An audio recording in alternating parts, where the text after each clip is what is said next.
Welcome back students. हम MCQs की series कर रहे थे जिसमें आज हम चैप्टर 4 के बाकी रह जाने वाले MCQs को डिस्कस करेंगे।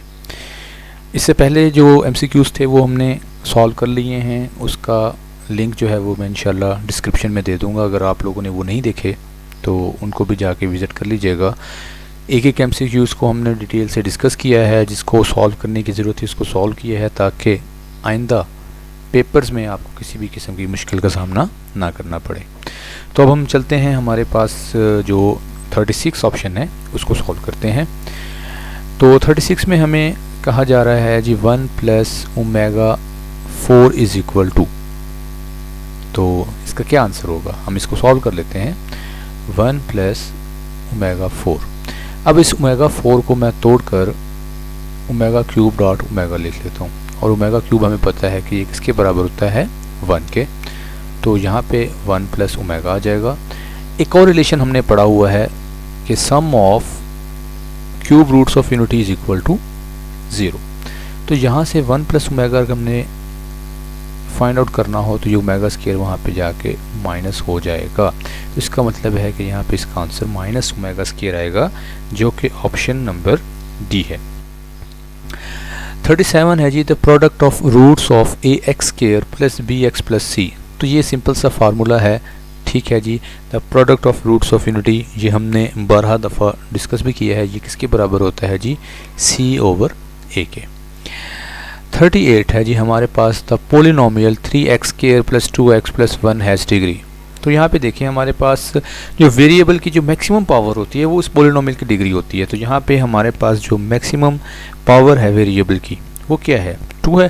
तो इसका मतलब है कि पोलिनोमियल की डिग्री हमारे पास यहाँ पे 2 है। If 4x = 1/2 then x = 2। ये हमने पीछे भी सॉल्व किया था, ठीक हो गया। पिछली वीडियो में भी हमने इसको सॉल्व किया है, अगेन रिपीट हो गया। तो यहाँ से हमें ये पता लग रहा है कि ये MCQs हमारे लिए कितना इंपॉर्टेंट है, जो बार बार पूछा जा रहा है। तो इसको हम दोबारा सॉल्व कर लेते हैं। जिन स्टूडेंट्स को वो नहीं समझ आई या उन्होंने वो नहीं देखा, उनके लिए मैं ये दोबारा सॉल्व कर देता हूँ। तो 4x = 1/2। 4 = 2 का स्क्वायर होता है, तो ये 2 का स्क्वायर x = 1/2। 2 की पावर 2x। तो यहाँ पे 1/2 को मैंने जब ऊपर लेके जाऊँगा तो 2 की पावर -1 आ जाएगी, क्योंकि यहाँ पे उसकी पावर 1 होती है, ठीक हो गया। अब बेस सेम है तो पावर्स को हम इक्वल करेंगे। तो 2x = -1, तो x = -1/2 आएगा। तो इसका आंसर मेरे पास -1/2 बी ऑप्शन आ जाएगी। नेक्स्ट आगे चलते हैं स्टूडेंट्स, हमारे पास है the equation x⁴ -3x³ + 4x² - 3x + 1 is कौन सी इक्वेशन है जी हमारे पास, ठीक हो गया। अब यहाँ पे हमने इक्वेशन बतानी है कि ये इक्वेशन मेरे पास कौन सी है। तो ये टाइप्स हमने इक्वेशंस की हमने देखी थी जब हम इस चैप्टर को डिस्कस कर रहे थे। तो हमें पता है कि ये हमारे पास रेसिप्रोकल इक्वेशन है, ठीक हो गया। आगे चलते हैं 41 पे जी। तो 41 है स्टूडेंट्स हमारे पास the equation of the form of √x + a + √ या √x + b = √x + c is called. तो इन इक्वेशंस को हम क्या कहते हैं, ठीक हो गया।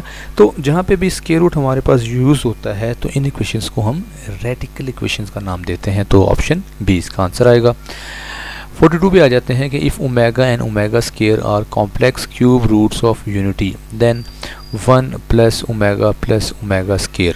तो sum of cube roots of unity 0 के बराबर होते हैं, ठीक हो गया स्टूडेंट्स। उसके बाद है 43। ये हमारे पास एक शॉर्ट आंसर भी था, अगर आपको याद हो, -1 + √3 i/2², ठीक हो गया। तो ये हमने फाइंड आउट करना है ये किसके बराबर होता है, ठीक होगा स्टूडेंट्स। तो इसको हम सॉल्व कर लेते हैं। तो -1 + √3 i² डिवाइडेड बाय 2 का स्क्वायर 4, ठीक हो गया। अच्छा, इसको अब हम फर्दर सॉल्व कर लेते हैं। तो इसको सॉल्व करते हैं तो ये आ जाएगा a² + b² - 2 AB divided by 4। Okay students, तो ये आ जाएगा 1 प्लस 3 आयोटा स्क्वायर क्या होता है -1 -2 under root 3 iota over 4। 1 -3 -2 under root 3 iota over 4। 1 -3 -2, तो मैं यहाँ पे सॉल्व कर लेता हूँ। -2 अंडर रूट 3 आयोटा बाय 4।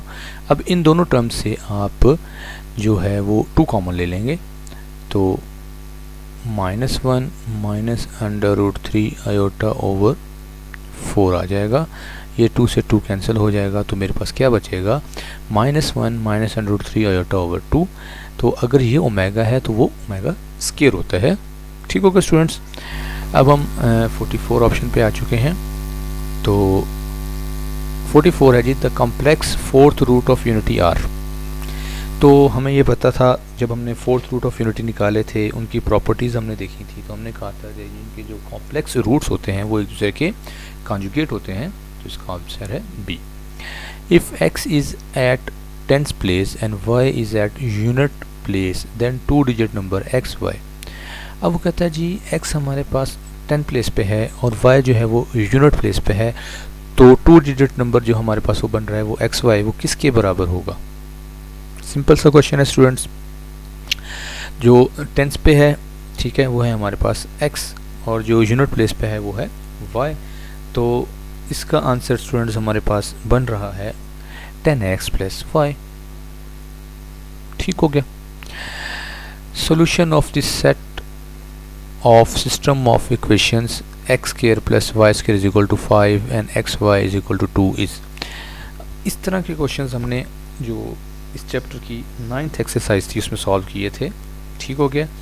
तो इसका आंसर मैं आपको बता देता हूँ और थोड़ा सा हिंट बता देता हूँ कि आप सेकंड इक्वेशन से xy इज इक्वल टू 2, यहाँ से x या y का कोई भी आंसर आप फाइंड आउट करेंगे, उस आंसर को इक्वेशन नंबर 1 में पुट करेंगे।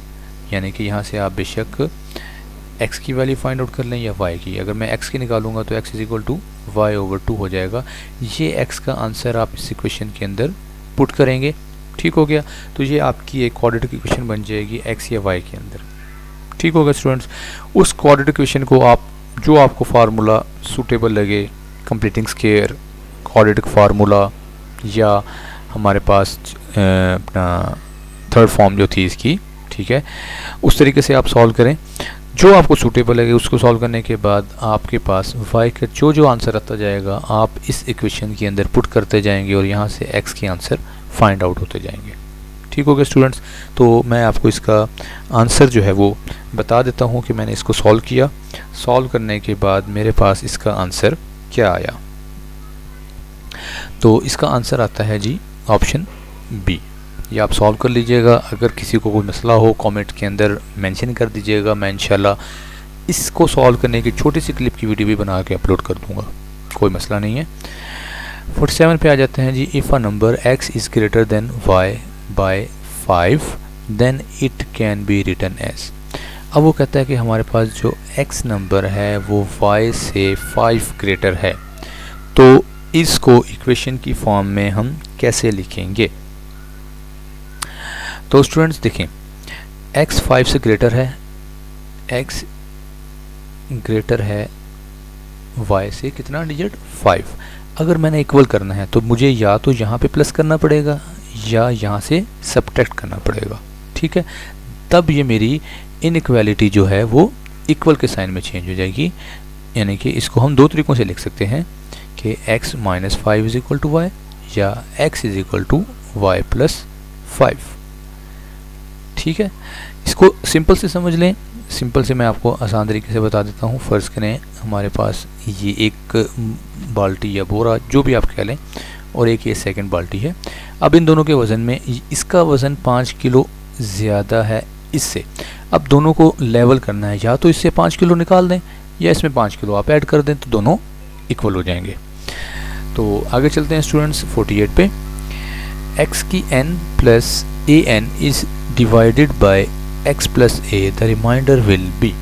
अब वो कहता है जी हमारे पास x की पावर n प्लस a की पावर n को जब x प्लस a से हम डिवाइड कर रहे हैं, ठीक हो गया, तो हमारे पास जो रिमाइंडर है वो क्या होगा, तो इसका रिमाइंडर हमारे पास आ जाएगा स्टूडेंट्स a की पावर n। 49 पे आ जाते हैं, -1/2 plus -3√2 whole square root is equal to किसके बराबर होगा। अच्छा स्टूडेंट्स, अगर हम ओमेगा की वैल्यू को लिखें तो ओमेगा को हम क्या लिखते थे, ओमेगा इज इक्वल टू -1 -√-3/2, ये हमारे पास ओमेगा होता था। अब यहाँ पे अगर मैं 2 कॉमन कर लेता हूँ तो ये देखें आपके पास एक तो ओमेगा बन जाएगा, फिर ओमेगा का स्क्वायर रूट वो फाइंड आउट कर रहा है, ठीक हो गया। तो जब इसको हम सॉल्व करते हैं या इसको हम लिखते हैं तो हमें पता है कि एक दूसरे के ये क्या होते हैं, ओमेगा और ओमेगा स्क्वायर एक दूसरे के इन्वर्स होते हैं, ठीक होगा स्टूडेंट्स, ये हमें पता है। तो ये चीज़ ओमेगा स्क्वायर, ठीक है, तो ये ओमेगा स्क्वायर स्क्वायर रूट से कैंसिल हो जाएगा, तो क्या बच जाएगा ओमेगा, ठीक है, और ओमेगा हमारे पास हमें पता है कि किसके बराबर होता है, इसके बराबर होता है। तो 49 का हमारे पास ये आंसर आ जाएगा। 50 पे आ गए हैं स्टूडेंट्स, हमारे पास 50 है, थोड़े टेक्निकल से क्वेश्चंस आ रहे हैं, ठीक हो गया। तो 50 पे हम आ जाते हैं, 50 है हमारे पास ओमेगा की power 2 - 6n where n belong to w is equal to, अब n जो है वो होल नंबर से बिलोंग कर रहा है, ठीक होगा स्टूडेंट्स। तो इस तरह के जो क्वेश्चंस हैं ये ज़्यादातर हमारे पास एंट्री टेस्ट वगैरह ECAT वगैरह में पूछे जाते हैं। तो वो कहता है कि ओमेगा की पावर 2 - 6n हो तो n जो है वो हमारे पास w से बिलोंग कर रहा है, होल नंबर से बिलोंग कर रहा है, तो ये किसके बराबर होगा, तो इसका आंसर जी हमारे पास है ओमेगा स्क्वायर के बराबर हो जाएगा। अगर मैं n को 0 पुट करता हूँ, होल नंबर है 0 पुट करेंगे तो ये ओमेगा स्क्वायर हो जाएगा, तो इसके अंदर आप वैल्यूज पुट करते जाएंगे, आपके पास आंसर आता जाएगा, ठीक है स्टूडेंट्स। तो जनरल 1 या 2 आप पुट करके इसका आंसर आप वेरीफाई करके लिख देंगे। नेक्स्ट है जी हमारे पास 51 है, सॉरी 51 हो गया, हाँ 51, product of squares of fourth root of unity is equal to, तो ये तो हमारे पास सिंपल से स्टेटमेंट है कि product of square of fourth root of unity ये हमारे पास -1 के बराबर होते हैं, ये हमें पता है। Dividend over divisor minus quotient is equal to, dividend over divider minus quotient is equal to किसके बराबर होता है, तो ये हमारे पास रिमाइंडर ओवर डिवाइजर आ जाएगा, ठीक होगा स्टूडेंट्स। ये सिंथेटिक डिवीजन से हमने निकाला है। 53 nature of roots of quadratic equation depends on product of roots, sum of roots या डिस्क्रिमिनेंट। तो ये हमने फर्स्ट लेक्चर में जब चैप्टर 4 हमने स्टार्ट किया था उसके लेक्चर में हमने कहा था कि नेचर ऑफ रूट्स हमारे पास जो है वो हम डिस्क्रिमिनेंट से ही बता सकते हैं किसी भी क्वाड्रेटिक इक्वेशन की। तो यहाँ पे ऑप्शन आ जाएगा हमारे पास सी। नंबर 54 है the real fourth root of unity are dash of each other. अब ये एडिटिव इनवर्स होते हैं, ठीक हो गया स्टूडेंट्स, ठीक हो गया, यहाँ पे ऑप्शन बी आ जाएगा। 55 है जी if omega is the complex cube root of unity then omega square is equal to, ठीक हो गया। तो ये हम पहले भी कर चुके हैं, ठीक है, एक दफ़ा फिर हम इसको लिखते हैं। तो ये हमारे पास इनमें से किसी के भी बराबर नहीं है, तो यहाँ पे नन ऑफ दीज आ जाएगा। 56 पे आ जाते हैं if ax square plus bx plus c is equal to 0 where a does not is equal to 0 इस इक्वेशन, ये तो हमारे पास क्वाड्रेटिक इक्वेशन है, क्यों, क्योंकि इसकी डिग्री 2 है, हमारे पास x स्क्वायर आ रहा है। 57 पे आ जाते हैं the roots of the quadratic equation x square minus 4x plus 3 is equal to 0 are. तो अब यहाँ पे हमने इसकी नेचर बतानी है। यहाँ पे देखें ना, रैशनल, इरेशनल, अननोन, ये कैन नॉट फाइंड, ये इसकी नेचर के बारे में बात कर रहे हैं। तो आप इसको डिस्क्रिमिनेंट के ज़रिए सॉल्व कर लेंगे तो हमारे पास इसका आंसर जो है वो ग्रेटर देन 0 आएगा, तो ये रैशनल होंगे। 58 if alpha beta are the roots of equation, number 58 हम कर रहे हैं स्टूडेंट। तो नंबर 58 में क्या कह रहा है जी हमारे पास, if alpha beta are roots of a quadratic equation then the quadratic equation can be written as. तो क्या फार्मूला होता था, X square minus S X plus P is equal to 0। तो यहाँ पे एस और पी की जगह पे उसने अल्फा प्लस बीटा और पी की जगह पे अल्फा बीटा लिख लिया है। तो हमारे पास इसका आंसर है जी ऑप्शन है इसका सी। ऑप्शन बी गलत है क्योंकि यहाँ पे प्रोडक्ट के साथ भी नेगेटिव था, तो ऑप्शन सी है इसका आंसर। 59 है जी, for the equation of 2x square plus 3x plus 7 is equal to 0 sum and the product of roots. तो इसका सम और प्रोडक्ट हमने बताना है। सम का फार्मूला होता है, सम इज इक्वल टू होता है जी माइनस बी ओवर ए और प्रोडक्ट होता है हमारे पास सी ओवर ए। तो ये हमने पहले भी पिछले पार्ट में भी सॉल्व किया था, तो इसका आंसर ये आता है। ओके 60 पे आ जाते हैं स्टूडेंट्स। ऑप्शन 60 को हम रीड करते हैं। The roots of quadratic equation A x square plus B x plus C is equal to 0 और इमेजिनरी एंड एन इक्वल होगा जब डिस्क्रिमिनेंट, इमेजिनरी जब भी आएगा तो डिस्क्रिमिनेंट हमारे पास लेस देन 0 होगा। द 61 है जी, the roots of quadratic equation A x square plus B x plus c are distinct होगा जब डिस्टिंक्ट होगा जब हमारे पास डिस्क्रिमिनेंट जी अगर तो इक्वल टू 0 होगा तो वो इक्वल रूट्स होते हैं, जब डज नॉट इक्वल टू 0 होगा तो वो डिस्टिंक्ट होंगे, डिफरेंट होंगे, मुख्तलिफ होंगे। 3 क्यूब रूट्स ऑफ यूनिटी, तो ये हमारे पास सिंपल सी हैं 1 ओमेगा ओमेगा स्क्वायर।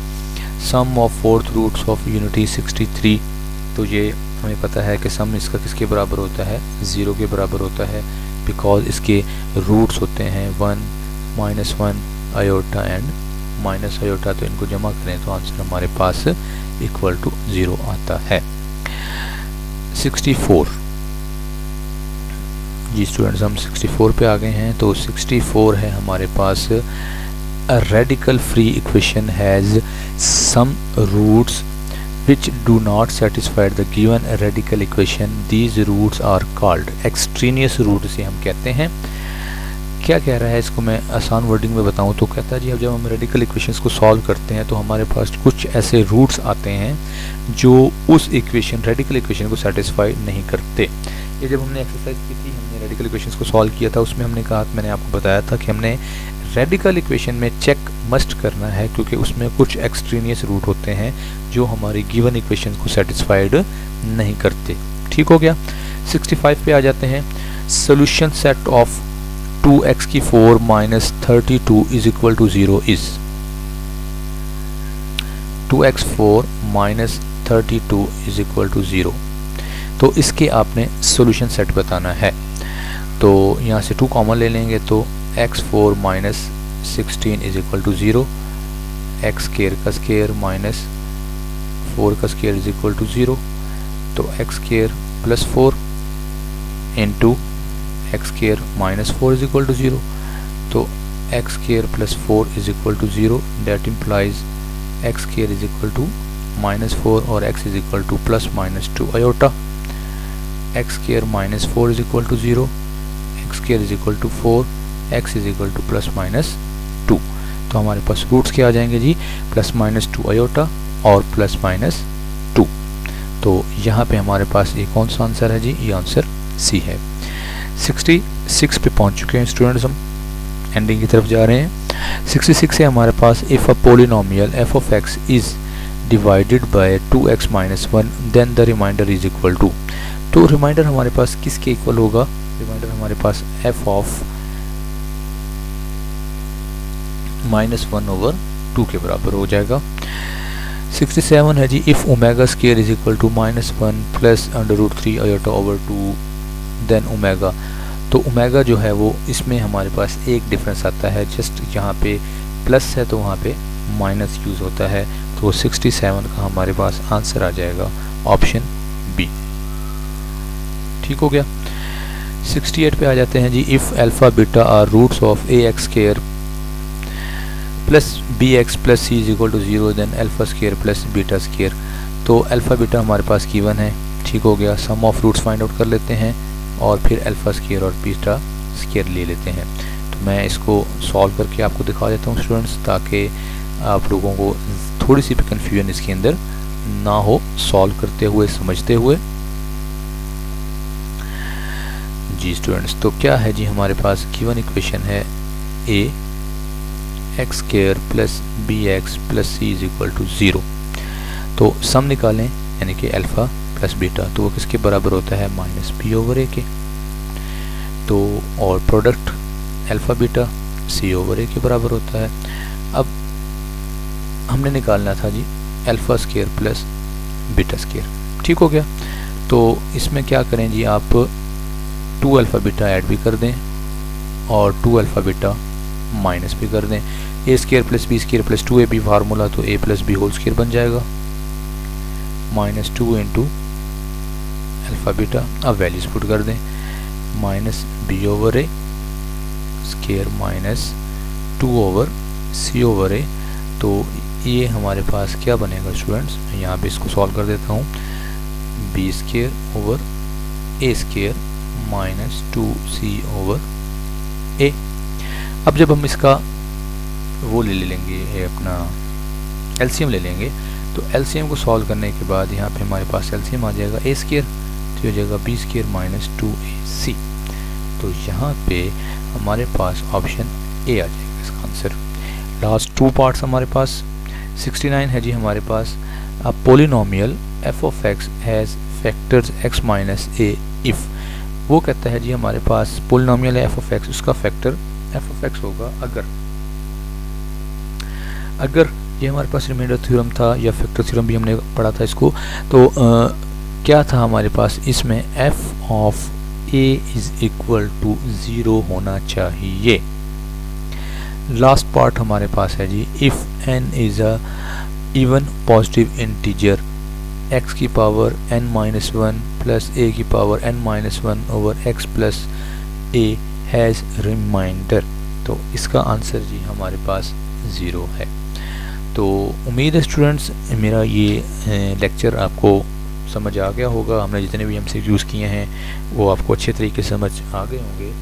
तो मेरी तमाम स्टूडेंट्स से रिक्वेस्ट है कि मेरे इस चैनल को सब्सक्राइब भी करें, अपने दोस्तों के साथ शेयर भी करें और लाइक भी करें, ताकि आने वाली मज़ीद जो वीडियोस हैं, जो नेक्स्ट चैप्टर्स के ऊपर इंशाल्लाह हम MCQs की सीरीज़ को कंटिन्यू करते हुए बनाएंगे और आपको पेपर के अंदर इंशाल्लाह ऑब्जेक्टिव सॉल्व करते हुए किसी किस्म की भी परेशानी फेस नहीं करनी पड़ेगी। तो उसके लिए आप मेरे इस चैनल को सब्सक्राइब ज़रूर कीजिएगा। वस्सलाम, शुक्रिया।